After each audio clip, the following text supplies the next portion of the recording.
উদয়পুর শহরকে যানজট মুক্ত ও উন্নত পরিষেবা দেওয়ার দাবিতে সোচ্চার হল শাসক দল বিজেপির আরকেপুর মণ্ডলের যুব মোর্চার কর্মীরা।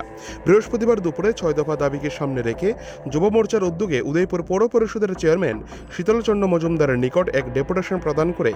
এই ডেপুটেশনে উল্লেখযোগ্য দাবিগুলি ছিল উদয়পুর পৌর পরিষদ এলাকার হকার ব্যবসায়ীদের উচ্ছেদের পূর্বে নির্দিষ্ট স্থানে স্থায়ীভাবে জায়গা দেওয়া, পৌর পরিষদ এলাকার রাস্তা এবং ড্রেনগুলিকে বর্তমান পরিস্থিতির সাথে মিলিয়ে সংস্কার করা, গোটা উদয়পুর শহরকে সিসি ক্যামেরার আওতায় আনা ও পৌর পরিষদের অন্তর্গত প্রতিটি ওয়ার্ডে খারাপ স্ট্রিট লাইটগুলিকে খুব দ্রুত সারাই এবং নতুন লাইট লাগানো ইত্যাদি বিষয়ে এদিন ডেপুটেশনে মিলিত হয় নেতৃত্ব থেকে শুরু করে কর্মীরা।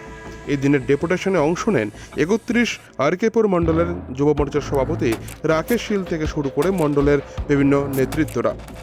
ডেপুটেশন শেষে সংবাদ মাধ্যমের প্রশ্নের উত্তরে মোর্চার সভাপতি রাকেশ শীল বলেন, সমস্ত দাবিগুলি যৌক্তিকতা স্বীকার করেছে পৌর চেয়ারম্যান এবং আগামী দিনে এই সকল সমস্যা সমাধানে উদ্যোগ গ্রহণ করা হবে বলে জানান আরকেপুর মণ্ডলের যুব মোর্চার সভাপতি। আমাদের উদয়পুর পরিষদের মাননীয় চেয়ারম্যানের কাছে আমরা আরকেপুর যুব মোর্চার পক্ষ থেকে একটা ডেপুটেশনে মিলিত হই। সেখানে বিশেষ করে যে আমাদের একটা উদয়পুর শহরে মানে গানা বাজনা চলছে, যে হকারদের উচ্ছেদ করে দেওয়া হবে এবং অন্যান্য কিছু সমস্যা নিয়ে আমরা আজকে চেয়ারম্যানের সাথে মিলিত হই।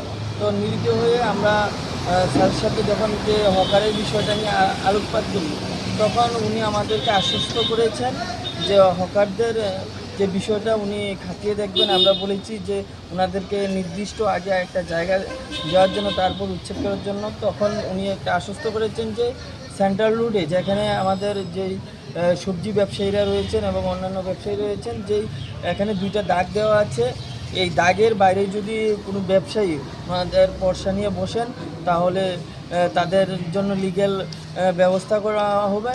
অন্যথায় যারা দাগের ভিতরে থাকবেন তাদেরকেই এখানে বসার জন্য ব্যবস্থা করে দেওয়া হবে। উনি এই ব্যাপারে আমাদেরকে আশ্বস্ত করেছেন। উদয়পুর থেকে নিজস্ব প্রতিনিধির রিপোর্ট, টিভি 100 বাংলা।